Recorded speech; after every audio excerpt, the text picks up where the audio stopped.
So, Dr. Bev, the AIRMIC 2023 conference started with a deluge, which is in flooding in the exhibition hall, but I know there's been a deluge of conversations as well over the last 24, 36 hours around the impact of climate. And from your point of view, from Marsh's point of view, are you discussing climate resilience with your clients? So, I mean, just look at the news. Every day, climate and resilience is featuring in some shape, size or form. And as you've said today, right here and now, we've just had some major flooding. And flooding in the middle of summer is not unknown, but it's just one of these things where, as insurance professionals, it's where resilience hits our jobs every day. And I think one of the key messages that we're getting loud and clear is that the language of resilience is something we're all having to learn, and it's becoming part of our, if you like, 101 of how we do our jobs. And we're right in the thick of it as insurance professionals, because one part of it is managing that risk by getting insurance, but the other part of it is operationally, how do we then prepare to manage it better?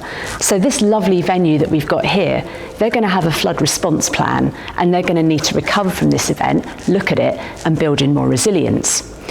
And I mean, that's just one venue, but when you look much more widely around the world and we look at how we model for other climate perils, be it flooding, be it hurricanes, be it things like wildfires, I think one of the key messages is that every business can't afford to ignore this. Every board, every set of CEOs, this has to be part of their day-to-day thinking so that they have a robust set of plans and actions in place. And, you know, for those businesses to, in a way, get their arms around climate risk, that's key. But that's their own prerogative. You then think investment firms, finance, banks, consumers, employees, they're all standing there looking at those businesses too.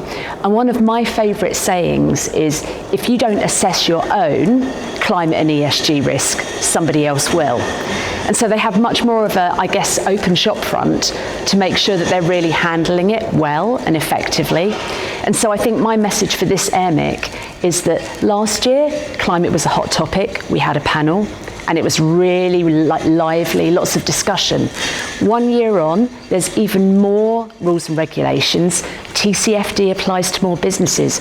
More countries have got it. We've got CSRD coming from Europe. We've got new regulations coming around TNFD, the Task Force for Nature-Based Financial Disclosure. So that whole shop front of how you manage it is just becoming bigger and bigger. But the good news is that as risk management professionals, it's part of our sweet spot. It's something that we know how to do. We know how to do it really well.